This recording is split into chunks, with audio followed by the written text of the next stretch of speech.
que tantas pessoas não poupam? Muitas pessoas veem o poupar como um ato de sofrimento. Aumenta os gastos muito próximo do aumento da sua receita e a sua folga não aumenta. Ou seja, ela nunca poupa, né? Tu vai ver que tem uma cultura muito negativa em relação à poupança. Não é natural as pessoas guardarem dinheiro. Ficamos nos expondo a estímulos e gatilhos que nos fazem comprar mais, gastar mais e não temos autocontrole. Será que metas específicas versus metas não específicas funcionam melhor? Eu vejo muitas pessoas focando no como. Eu tenho uma meta, como eu bato? Mas será que isso também é sempre o melhor caminho? Que é a falsa impressão de que nossa renda vai aumentar, mas que nossos gastos não vão aumentar na mesma proporção. Como que eu altero o meu comportamento de poupança? Tu tem que aumentar a...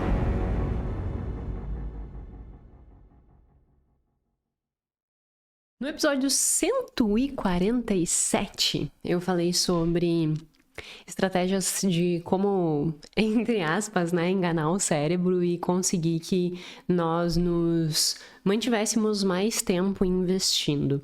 Só que, obviamente, que esse assunto ele não se extingue em um único episódio, porque um grande desafio quando se fala de comportamento né, financeiro é justamente a manutenção de um comportamento aliado com gastar menos que se ganha, guardar parte desse recurso para construir bem-estar financeiro, né? Segurança e liberdade, que é uma coisa que nós sempre estamos falando por aqui. E aí, sempre que eu encontro artigos muito interessantes a esse respeito, eu quero trazer para a discussão, porque justamente nós temos que entender, né, o comportamento de quem não guarda dinheiro e o comportamento de quem guarda dinheiro e o que nós podemos fazer sobre isso para que nós consigamos guardar mais, né? E aí o episódio de hoje tem um tópico muito interessante a esse respeito, que é justamente sobre a construção de meta de economia específica. Por quê? Sempre que se fala em construção de metas, é unânime, né? E tem muitos estudos que mostram efetivamente isso. Construir metas específicas são mais produtivas, são mais eficientes, te geram mais resultado do que metas subjetivas. Mas será que em todos os contextos? Será que aqueles que, independente do contexto, sempre conseguem guardar dinheiro, eles sempre têm metas específicas? Responderemos esta pergunta no nosso episódio número 153 do podcast Mais que Finanças, o podcast em que a gente fala muito mais do que números, nós falamos sobre comportamento financeiro. Se você está aqui pela primeira vez, meu nome é Jéssica Câmpara, eu sou doutora em Finanças Comportamentais. Toda terça e sexta temos um episódio novo, sempre com essa pegada, assim, né, de trazer a ciência para a discussão, só que de uma forma simples e aplicável nas nossas vidas. Então, seja muito bem-vindo. E antes de eu começar a falar dessas questões relacionadas ao artigo específico que eu trouxe de discussão hoje, né, das metas específicas ou não, eu quero pedir para que, se você não é inscrito aqui no canal, por favor, se inscreva. Todos os meses nós vamos avaliar, né, como que está a questão do podcast e tal. E o que a gente percebeu é que tem muitas pessoas que consomem o conteúdo do podcast, mas que não se inscreveram. E quando a gente fala de métricas no YouTube, assim, é importante que tenha um número de inscritos, que daí ele entende que esse conteúdo é relevante e distribui para mais pessoas, né? Aquelas coisas que eu pouco uso em termos de construção de conteúdo, né? Em construção de... Nossa... A Jéssica tá sempre olhando métricas, enfim, assim, eu não sou a pessoa que fica olhando métricas, né, porque eu julgo que esse é realmente um conteúdo que não vai atingir uma multidão, e isso sempre foi muito, muito nítido, mas semana passada teve um comentário no podcast que disse assim, né, como que um conteúdo desses não tem maior número de visualizações, né? E obviamente já cresceu muito de 2022 para cá, quando eu comecei, mas nós podemos avançar um pouco mais no sentido de fazer esses conteúdos chegarem a mais pessoas, só que isso não depende só da minha entrega, né? Depende de nós trabalharmos também de braços dados com os algoritmos, com o que o contexto nos manda, né? E aí uma dessas coisas é justamente nós fortalecermos este tal de algoritmo. E isso é fortalecido com a inscrição de vocês, com os comentários, com as curtidas. Então, embora eu ache muito chato ficar pedindo isso e falando sobre isso, isso ajuda muito. Então, se você puder ajudar, se você ainda não é inscrito, se inscreve. Se você não comenta tanto, comente. Eu mesma sou uma pessoa que não comento na maior parte das coisas.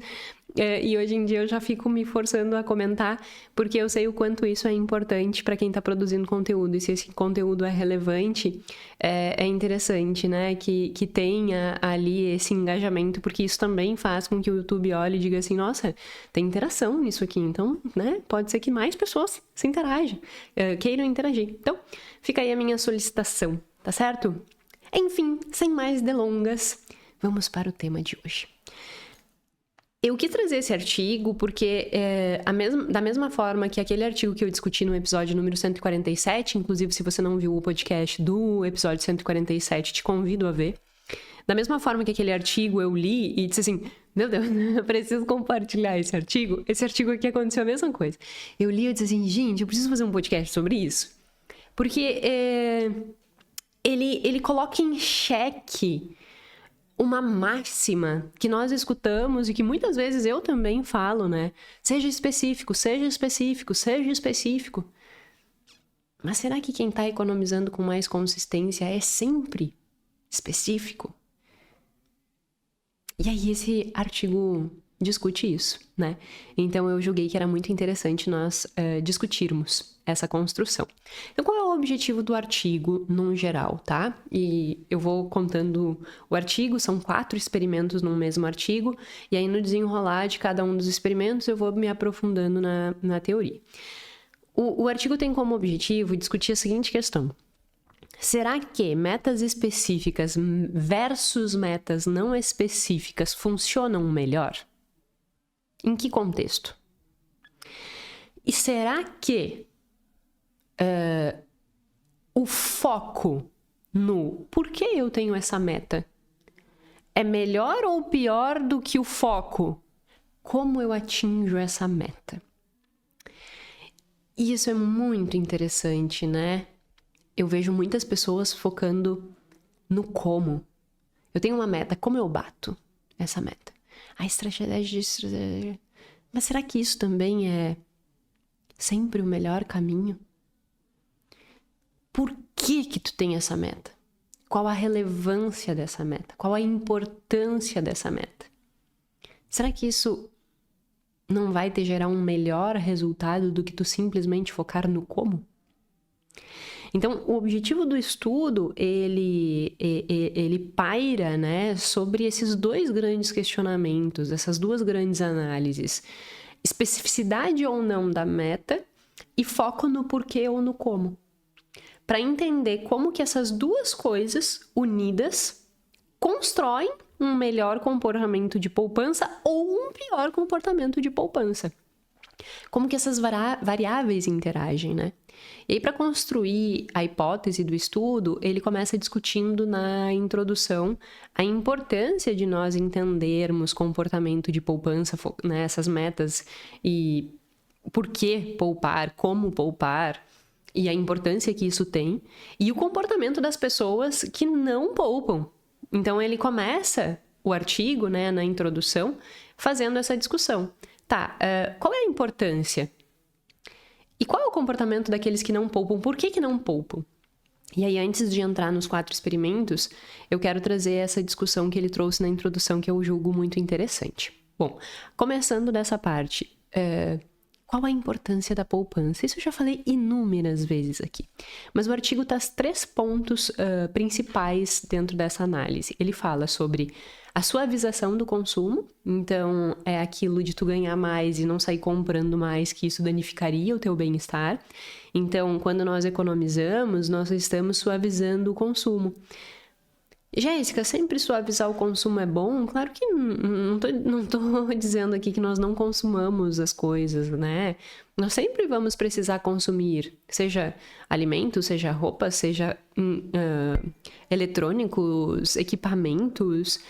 Nós precisamos consumir e esse consumo ele movimenta, né, a economia e traz mais qualidade de vida. Como assim o consumo traz mais qualidade de vida? Se não houvesse o consumo, nós não teríamos interesse das pessoas em criar soluções.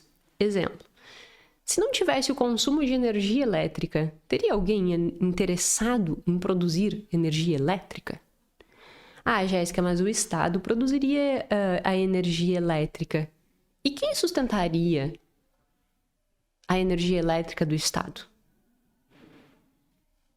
Né? Então, assim, e eu trouxe o exemplo da energia elétrica porque é uma coisa que todos nós consumimos e é muito útil. Vamos pensar como que era a vida 500 anos atrás. 500? Quando será que... Agora eu falei 500 anos atrás, mas eu não tenho a mínima ideia de quando que surgiu a energia elétrica. Quando que surgiu a energia elétrica? Não sei. Eu sei que na Revolução Industrial tivemos uma revolução, né, em termos de produção de energia e tal, mas eu não sei exatamente quando que surgiu a lâmpada. Enfim, se alguém souber, nos ensine aí, por favor, quando surgiu a lâmpada, a energia elétrica, quem construiu isso. Sabe aquelas coisas de cultura inútil, mas que é bem legal saber? Então, meu professor de academia, ele sempre diz isso. Que é muito interessante conversar com pessoas que têm culturas inúteis, porque sempre tem uma boa, um bom diálogo e saindo sempre aprendizados inusitados. Então, quem tiver o domínio disso, nos ensine esta cultura inútil interessante. Mas partindo, né, não é sobre a energia que eu quero falar, é o exemplo que eu quero dar em relação a isso, né, justamente a esse aspecto. Que bom que nós consumimos energia elétrica. Então, o que eu quero dizer é que eu não tô colocando aqui como se a energia elétrica, como se o consumo fosse um vilão. Ele nos propicia qualidade de vida, ele nos dá garantia de várias coisas, mas, por outro lado, por vezes ele também nos aprisiona. E quando nós temos uma cabeça muito voltada para, bom, eu vou consumir na medida que eu necessito, mas também eu vou poupar. E isso suaviza essa, entre aspas, escravidão. E nós não ficamos tão dependentes de adquirir o próximo passo. Eu já dei um exemplo aqui no podcast sobre geladeira, né? Ah, eu preciso de uma geladeira. Sim, que ótimo que nós temos geladeira. Mas eu preciso da geladeira que faz gelo, sabe? Vai mudar muito a tua vida porque agora tu tem uma geladeira que faz gelo. Então, é esse tipo de análise que, por vezes, as pessoas distorcem, né, o seu comportamento em relação ao consumo. E quando tu tem uma preocupação muito grande com poupança, nós conseguimos dar uma suavizada neste consumo. Então, esse é um ponto que ele discute como extremamente positivo das economias. Um segundo ponto é justamente o amortecedor a choques de renda. Está diretamente relacionado com quando surgir um determinado problema, eu tenho como me desvencilhar deste problema, porque eu tenho uma poupança que me garante essa segurança, né? Então, isso é um aspecto bem oportuno de construir reserva, além da questão de suavização do consumo, destacado no artigo. E um terceiro aspecto, né, destacado e não menos importante, é que permite planejamento de longo prazo. Então, essa construção, né, dessa vida com planejamento, essa vida com olhar para frente, se sentir seguro, se sentir livre, tu poder planejar mudanças, isso ajuda significativamente. Então, que nós também possamos ter essa preocupação com a economia, pensando nesta construção desse planejamento de longo prazo. Então, esses são os 3 aspectos discutidos pelo artigo relacionado ao papel da poupança, né? A importância da poupança. Mas nós temos também aquelas pessoas que não poupam. E aí ele nos traz os erros que essas pessoas cometem. O porquê que tantas pessoas não poupam? Essa é a grande questão. E aí vamos discutir 5 pontos trazidos por este artigo. O artigo sugere que existem 5 fatores que fazem com que as pessoas desvalorizem muito o ato de investir e isso causa um grande prejuízo, né? Quais são esses 5 aspectos que ele discute na introdução? Primeiro, erro de previsão de gastos. Isso é bem natural acontecer, tá? Existe um podcast aqui que eu falei exatamente sobre essa teoria que se chama negligência em relação aos gastos, que é a falsa impressão de que nossa renda vai aumentar, mas que nossos gastos não vão aumentar na mesma proporção e que eu vou no futuro sempre aumentar a minha folga. E na prática, o que acontece não é isso. Se a pessoa ela não tem um discernimento em relação ao seu comportamento, em relação às suas decisões, o que acaba acontecendo é que ela aumenta os gastos muito próximo do aumento da sua receita e a sua folga não aumenta. E isso faz com que essa expectativa de aumentar a folga no futuro nunca aconteça. Ou seja, ela nunca poupa, né? Sempre esperando este momento. Não, mas no ano que vem vai dar, no ano que vem vai dar. Então, esse é um primeiro motivo pelo qual as pessoas têm um comportamento de que não conseguem guardar dinheiro. O segundo é um erro de cálculo mesmo. As pessoas elas não se planejam, né? Então, elas não colocam na ponta do lápis e calcula, tá, quanto que é o meu custo, o que que eu ganho, quanto que eu tenho que guardar, e se antecipa a esse comportamento. Elas simplesmente deixam a vida rodar, e no que deixam a vida rodar, acabam cometendo o erro de subestimar o seu próprio comportamento e a sua própria necessidade de poupança. E isso acaba prejudicando significativamente, né? Então, precisa fazer essa parte prática também. Eu preciso calcular, eu preciso saber quanto que eu ganho, o que eu vou gastar, o que eu vou guardar, porque isso é indispensável para que nós realmente tenhamos essa clareza de qual é a minha situação e o que eu posso fazer em relação a essa situação. Um terceiro aspecto é a falta de autocontrole. É um outro tema que nós já discutimos aqui várias vezes, que é essa nossa incapacidade de muitas vezes resistir a tentações. E aí nós achamos que nós temos força de vontade, que nós temos que ter disciplina, ficamos nos expondo a estímulos e gatilhos que nos fazem comprar mais, gastar mais, e não temos autocontrole. Então, para que nós consigamos ter poupança, nós temos que ter autocontrole. Tem diversos estudos que nos apontam que a característica de autocontrole é uma das principais características para que nós tenhamos realmente um melhor resultado financeiro em termos de bem-estar, né? Construção de segurança e liberdade, que ao longo do tempo, né? Então, sem autocontrole, nós não teríamos esse resultado de bem-estar financeiro. Então, exercitar esse autocontrole é importante. E quem não poupa, não exercita esse autocontrole. Porque acha que exercitar autocontrole é prisão. Só que, pelo contrário, quando tu exercita teu autocontrole, inclusive a tua satisfação aumenta. Porque tu olha e diz assim, eu dei conta. Eu resisti àquela tentação. O Gui teve um dia desses que foi fazer uma grande aquisição e voltou sem ter feito a aquisição num primeiro momento, né? E eu olhei pra ele assim, ué, não fechou negócio? E ele, não bateu no preço que eu queria, não fechei negócio. E tô orgulhosíssimo de mim, porque tive autocontrole. Então, ele ficou feliz com o comportamento dele de ter tido autocontrole. E quando nós vamos exercitando isso vai ficar tão bacana, porque tu percebe assim, nossa, eu posso fazer uma escolha e me manter consistente naquela escolha. E isso faz com que tu acredite mais em ti mesmo, sabe? E vá desenvolvendo isso, então é muito legal. Quando o Gui chegou, eu disse, nossa, que massa isso, né? E aí foi muito interessante esse comportamento dele, porque quem não acompanha aqui, o Guilherme é meu marido. E antes eu tava falando da Pituca, a Pituca é a nossa cachorrinha. E é muito interessante isso em relação a ele, porque o Gui nunca foi uma pessoa... Nunca foi... Antes, né, de nós casarmos e tal, ele era muito consumista. Então, ele foi desenvolvendo essa capacidade de autocontrole. E aí, hoje, ele chegar para um negócio que ele queria muito e ele ter autocontrole e dizer assim, não, esse negócio não me serve, eu vou buscar um outro tipo de negociação. E aí, depois ele fechou um negócio com outro tipo de negociação, mas teve autocontrole naquele momento. Isso é uma evolução comportamental. E quando nós olhamos para essa evolução comportamental, é possível olhar e dizer assim, nossa, deu conta, né? Mudou. E isso é muito bacana. Então, exercitar o autocontrole é indispensável e é um comportamento que faz com que as pessoas não guardem dinheiro, discutido aqui no artigo.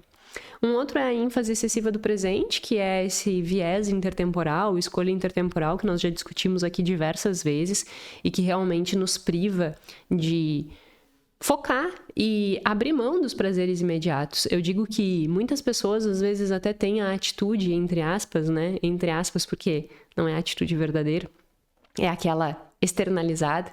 Não, mas eu acho importante guardar para dias difíceis. Aí quando tu vai ver, ela não abre mão do prazer imediato. Tá, mas se tu disse que tu achava importante, tu deveria abrir mão do prazer imediato. Se tu não abre mão do prazer imediato, significa que por vezes tu tem a crença de que é importante, mas não tem o comportamento. E aí não adianta de nada, né? Então eu tenho que ter a atitude, a crença, mas eu também tenho que ter o comportamento aliado com aquilo, porque senão eu nunca vou chegar naquele resultado. Então, essa construção, né, da ênfase no presente, para mim, é um dos aspectos que mais limita as pessoas de construírem bem-estar financeiro. E um dos fatores determinantes para construir o bem-estar é justamente a poupança, né? Então, nós temos que aprender a abrir mão dos prazeres imediatos. E por último, mas não menos importante, a influência da cultura. Sabe que, tenta olhar para a tua volta, assim, para as pessoas à tua volta, tu vai ver que tem uma cultura muito negativa em relação à poupança. Como assim, Jéssica? Uma cultura negativa em relação à poupança? Sim. Uma cultura negativa em relação à poupança. Sabe por quê? Não é natural as pessoas guardarem dinheiro. Não é natural as pessoas guardarem dinheiro. Isso não é culturalmente enraigado. O que é culturalmente enraigado é tu usufruir. Então, muitas pessoas veem o poupar como um ato de sofrimento. E culturalmente, o que constrói felicidade é tu gastar. Porque a pessoa olha e diz assim, nossa, mas ela batalhou um monte por aquilo ali. Ela não vai usufruir? Como se poupar não fosse usufruir. Escuta o que eu estou dizendo. Poupar é uma forma de usufruir o teu dinheiro. Poupar é uma forma de construção de felicidade, ou bem-estar, mais tecnicamente. Só que isso não é culturalmente ensinado, muito menos vivido. As pessoas não vivem isso. E aí isso é um comportamento que inibe guardar dinheiro. Essa construção cultural de que aproveitar a vida é gastar dinheiro. Não. Aproveitar a vida é ter segurança e liberdade. É tão bom isso. eu chego a ficar chata, né? De tanto que eu falo isso. Mas é que eu vivi isso na minha vida, sabe? E eu sempre fui chatinha, assim, com poupança. E hoje em dia, eu agradeço muito essa minha chatice de sempre. E por um tempo, eu não poupei por inúmeros motivos, que eu já contei aqui várias vezes. Mas há 5 anos, nós somos muito rigorosos com isso. E aí eu olho para trás desses 5 anos e penso assim, isso mudou nossa vida. 5 anos atrás, a nossa vida era outra. E a vida que a gente tem hoje, ela foi muito pautada em construir essa segurança. Então, eu usufruo do prazer de ter guardado dinheiro. E é muito bom. Espero que esses meus relatos, né, de dizer assim, olha, é muito bom, é prazeroso. Eu digo que depois que o mosquitinho do investimento pega, é permanente, né? É muito gostoso nós termos essa sensação, assim, de... Tá tudo bem. Independente do que aconteça. Eu tô segura. Que eu tenho liberdade para fazer a escolha. É muito gratificante isso, sabe? E eu gostaria que as pessoas sentissem essa minha felicidade, isso de alguma forma as tocasse para gerar um incentivo para que elas também seguissem por este caminho. Porque senão, esse é um dos fatores que também vai afastar a poupança. Então, esses são os 5 aspectos que o artigo discute como comportamentos que afastam da poupança. E aí ele entra numa outra discussão. Ok, nós já entendemos quais são os aspectos que aproximam, ou seja, a importância de poupar. Nós entendemos os aspectos que fazem as pessoas não se comportar guardando dinheiro. Mas como que eu mudo, né, de um lado para o outro? Como que eu faço com que a pessoa que não está poupando comece a poupar? E aí que ele entra justamente no que eu já expliquei no início do podcast, que é nessa discussão. Será que a meta é específica ou não é específica? Qual é a mais importante? E será que é melhor eu focar no como ou no porquê? E aí ele entra nessa discussão. E para isso, para entrar dentro dessa discussão, ele faz 4 experimentos, tá? E o primeiro deles é o que eu vou explicar em mais detalhes, porque facilita a nossa compreensão do resto se nós entendermos as manipulações que eles fizeram no primeiro experimento. E aí, o objetivo do primeiro experimento é justamente isso, né? Testar as metas específicas ou não específicas e as metas que focam no como ou no porquê. Como que eles fazem essa manipulação? Eles começam a manipular essa questão do como e do porquê de uma forma nesse experimento um pouco diferente e depois nos demais eles alteram esse mecanismo. Aí eu falo como que eles alteraram nos próximos. Mas nesse primeiro momento, eles alteram essa manipulação do porquê e do como com a seguinte pergunta. Responda a seguinte pergunta. Por que você deve cuidar e manter a sua saúde? Então, olha a pergunta. Por que você deve manter a saúde? No outro, como você deve manter a saúde? Então, eles fizeram essa manipulação do porquê e do como justamente para que a pessoa ela fosse inconscientemente induzida a pensar em porquê e induzida a pensar em como. E eles testam se essa manipulação funcionou e funcionou. Então eles fazem essa separação. Um grupo de pessoas está com a cabeça no porquê, outro grupo de pessoas está na cabeça do como. Depois disso, eles pedem para que eles escrevam uma decisão futura, né? Um objetivo futuro, ao qual eles queiram poupar para daqui 6 meses. Então, é meio que assim, pensa daqui 6 meses e me escreva um objetivo que tu tem daqui 6 meses. Eu quero uma viagem, eu quero trocar de carro, eu quero comprar um telefone. O que eu quero daqui 6 meses, tá? E aí, para um grupo, eles dizem, estabeleça o valor que tu precisa guardar para isso. E para outro grupo, eles não dizem nada. Ou seja, eu tenho uma manipulação de como e porquê, e depois, dentro de cada um desses grupos, eu tenho uma manipulação de especificidade, em que aquele que disse porquê, que estava no grupo do porquê, ele é separado em 2, um grupo diz o valor, outro grupo não diz o valor, tá? Nós, dentro da pesquisa, dos artigos, né, nós falamos que esse tipo de separação é como se nós estivéssemos fazendo uma matriz 2x2. Então, nós temos 2 variáveis sendo manipuladas, e aí nós temos 4 grupos, né? Nós temos 2 grupos de porquê, só que com específico e não específico, e 2 grupos de como, um específico e um não específico. Então, esse é o desenho do experimento. Olha que interessante o resultado que eles nos trazem disso. Eles percebem o seguinte. Aquele grupo que tinha uma percepção de específico em relação à sua meta, e aí eles testam a expectativa de poupança. Nesse experimento, eles não medem a poupança em si, eles medem expectativa de poupança. Mas depois depois eu conto, experimento 3, eles medem a poupança em si. Então, eles vão colocar isso, né? Específico e expectativa de poupança. Então, será que quanto mais específica é a minha meta, maior é a minha expectativa de poupança? E sim e não. Como assim sim e não, Jéssica? Olha só que interessante. Eles colocam uma variável ali no meio, que é o como e o porquê. E aí o que eles descobrem? As pessoas que têm uma meta específica e que sabem o porquê daquela meta, ampliam a sua percepção de importância de fazer aquilo.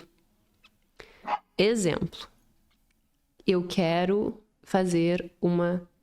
montar minha reserva de emergência. Por que tu quer montar tua reserva de emergência? Porque ao montar minha reserva de emergência, eu construo segurança, eu construo liberdade, eu construo paz de espírito, eu construo um planejamento de longo prazo, eu suavizo o consumo, eu dou amortecedor nos choques de renda caso não tenham. Então, eu tenho todos esses benefícios. E aí, por isso que eu quero. Bom, no momento que eu tenho, então, essa especificidade, eu preciso de 24 mil de poupança, então eu tenho que guardar durante um ano 2 mil por mês. Tá. Então eu tenho uma meta específica.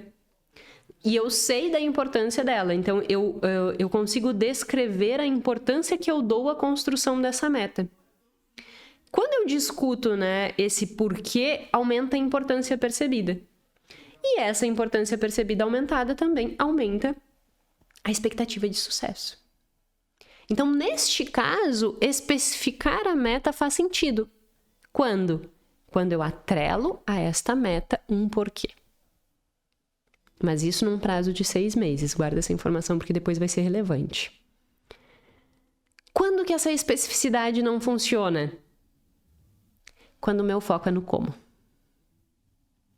Como assim, Jéssica?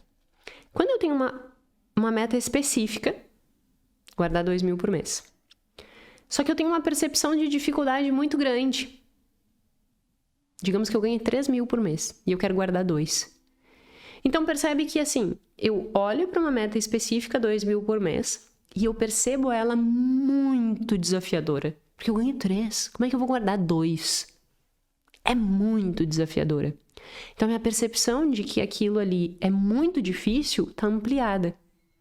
Se nesse contexto eu introduzo o como e não o porquê, a minha expectativa de sucesso cai. Por quê? Porque eu me acho incapaz. É muito difícil. Eu até tenho um plano de ação, mas executá-lo é quase inviável. Então não vai dar certo, não vou conseguir poupar tudo isso aí. E aí a tua percepção de sucesso reduz. Então olha que interessante a descoberta que eles nos trazem, né? Quando eu tenho um porquê muito claro, esse porquê faz com que a importância dada a essa meta aumente. E aí a meta específica ajuda. Agora, quando eu não tenho uma clareza muito grande do porquê e eu fico só pensando no como, eu não aumento a percepção de importância, eu aumento a percepção de dificuldade. E quando eu aumento a percepção de dificuldade, eu diminuo a expectativa de resultado. Então, não melhorou a expectativa de sucesso por causa do aumento da percepção de dificuldade. Eu me acho incapaz. O que na prática isso nos diz? Que é uma coisa que eu sempre menciono. Como que eu altero o meu comportamento de poupança? Tu tem que aumentar a atribuição de valor àquilo.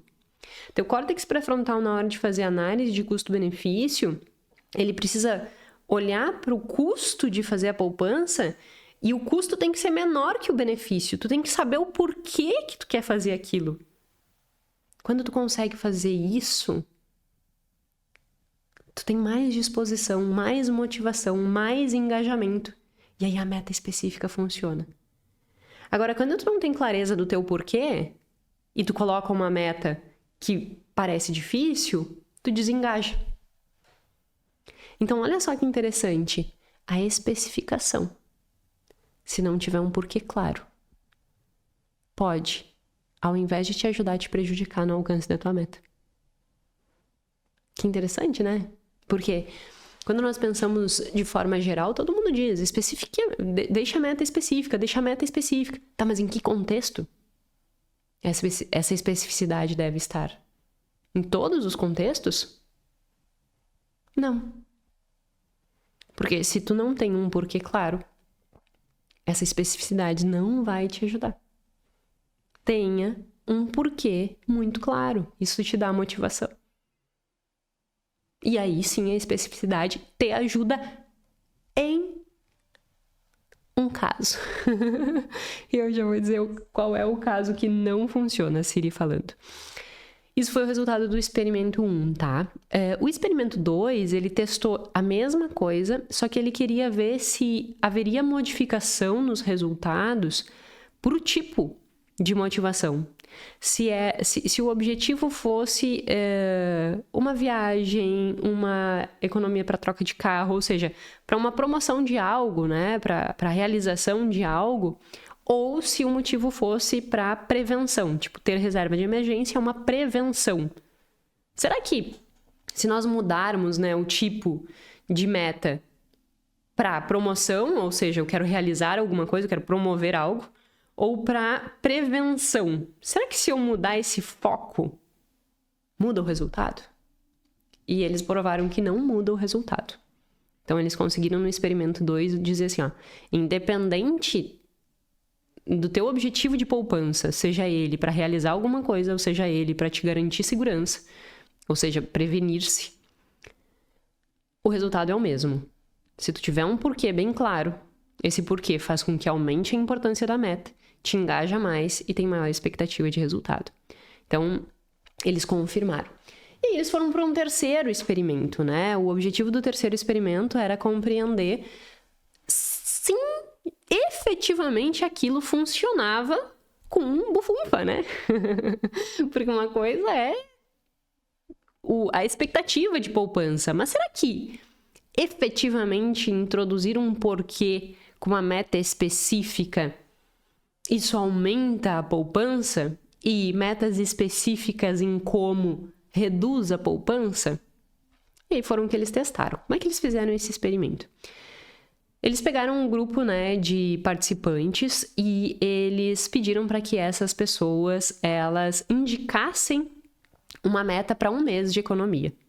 Então, eu tinha que dizer lá, o que eu quero economizar para o próximo mês? Reserva de emergência, viagem, compra de um telefone, compra de um... Enfim, eu tinha que estabelecer um objetivo e dizer para um grupo quanto que eu queria economizar e para outro grupo não dizia nada, tá? Então, eu tinha que fazer essa manipulação. E ele também, usando um questionário, né, que eles chamam de BIF. BIF, não de BIF, B-I-F, né, não tem um bife. Esse BIF, que é a simplificação do instrumento, eles fizeram uma avaliação com esse questionário do como e do porquê. Então, se a pessoa tinha maior tendência a uma percepção abstrata, né, do porquê, ou uma visão mais concreta de como. Então, a manipulação do porquê e como era realizada por meio desse instrumento, a manipulação da especificidade ou não era dada pelo valor. Olha que interessante o resultado que eles trouxeram.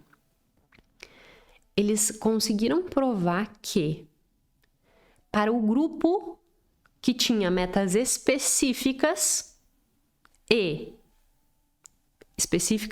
com porquê claro, eles economizavam efetivamente mais, aumentando a percepção de importância daquilo ali. Para que vocês tenham uma ideia, quem ficou nesse grupo de porquê, ou seja, que dentro do BIF, né, ele se mostrou, né, uma pessoa que estava com essa percepção mais subjetiva, no sentido de que... Por que subjetivo? Porque quando nós pensamos assim, isso me dá segurança, isso é subjetivo, né? Não é um como processual, é mais subjetivo. Então, eles conseguiram fazer essa subdivisão, e aí olha a diferença. Pessoas alocadas no porquê, então, nesse instrumento, que especificaram o quanto iriam guardaram, porque daí eles fizeram a comparação. Avaliaram isso num mês, chamaram as pessoas e perguntaram a expectativa de economizar. E depois eles chamaram as pessoas de novo, um mês depois, e verificaram quanto efetivamente elas economizaram. Então, esses dados não é expectativa mais, é realidade. Quanto que as pessoas efetivamente economizaram, né? E aí, olha que interessante. O grupo do porquê, com meta específica, economizou R$ 461. O método o grupo do como, com meta específica, 279. Olha a diferença. Específica com porquê, 461. Específica com como, 279. E não específica, porquê, 247. Ou seja, se eu comparo o porquê específica, 461, com o porquê não específica, 247. É quase que o dobro. né? Não bate o dobro, mas chega perto. Agora, quando eu olho específico do como, 279. Agora, o não específico do como, 386. Ou seja, olha o resumo do negócio. Se eu tenho um porquê claro, meta específica me ajuda. R$461. Reais não, aqui é dólar, né? Se eu não tô focada no porquê, tô focada no como, meta não específica ajuda mais. Então, quando que... Por quê, né? E aí, voltando no porquê. Porque essa questão da percepção da dificuldade. Se eu tenho uma percepção de dificuldade muito grande, né? Focada no como, a especificidade da meta, por vezes, não me ajuda. E aí, eles comprovam aquela hipótese do estudo 1, agora na prática no estudo 3, com valor mesmo monetário. Dizendo que, realmente, metas específicas, elas funcionam muito bem quando eu tenho um porquê claro. Mas, quando eu não tenho um porquê claro, quando eu foco no como, é melhor que eu tenha metas não específicas. Interessante, né? Eu nunca tinha visto por essa ótica, esse artigo que me despertou. E aí pode gerar outra questão, né? Ok, entendi isso. Mas será que sempre funciona assim? Como é que funciona em termos de prazo, né? E aí eles foram para o experimento 4, manipulando com 3 meses, 6 meses, 9 meses e mais de 9 meses as metas. Entendendo que quanto mais longa a meta, mais abstrata ela fica. Então, mais focada no porquê. E quanto mais curta ela é, mais focada no como. Porque 1 mês, um pouco, né? Então, eu tenho que focar no como. Então, ela tem mais concretude, digamos assim, no curto prazo do que no longo prazo. E aí, o que eles constataram é que as metas com mais de 6 meses, meta específica ajuda muito, principalmente focada no porquê. Agora, quando a meta é de muito curto prazo, por vezes é melhor tu não especificar tanto. Por exemplo, tu pensar assim, eu quero guardar. Nesses 3 meses eu tenho que guardar a minha reserva de emergência. Quanto que eu vou guardar? O máximo que eu conseguir. Máximo que eu conseguir.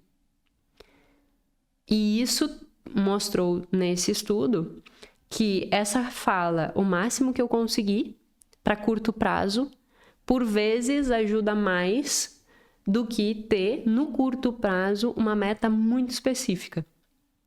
Agora, quando eu olho para um espaço de tempo um pouco maior, a meta específica ajuda mais. E se potencializa quando focada no porquê. Em resumo, como que eu tiro a pessoa do erro de comportamento de não guardar e passo para ela para o comportamento de guardar? Construa metas cíclicas, né? Ou seja, não fica focando em 30, 40 anos, então, que é o que nós discutimos no episódio 147. E tem um porquê muito claro, que é isso que esse artigo aqui está nos mostrando. Tem um porquê muito claro. Que esse porquê muito claro vai fazer com que aumente a percepção de importância. E aumentando a percepção de importância vai aumentar a tua motivação e teu engajamento. E isso vai fazer tu economizar mais. Jéssica, é uma fórmula mágica? Claro que não. Se fosse, era só eu fazer esse podcast, todo mundo a partir daqui nunca mais não economizaria. É um trabalho constante, porque para que tu não incorra mais em erros, tu tem que evitar aqueles 5 aspectos que são comportamentos de quem não guarda dinheiro. E aí isso é uma construção, é um treino. Só que eu julgo que sempre que eu trago alguma discussão relacionada a esse tema aqui no podcast, de alguma forma eu estou induzindo essa reflexão, né? Então, que mais esta reflexão seja mais um tijolinho que nós construímos na fortaleza, eu ia dizer, que essas discussões, né, sejam mais um tijolinho na construção de uma percepção de maior influência da poupança, porque isso realmente vai construir uma vida um pouquinho diferente, te dou certeza, e eu sou a prova disso.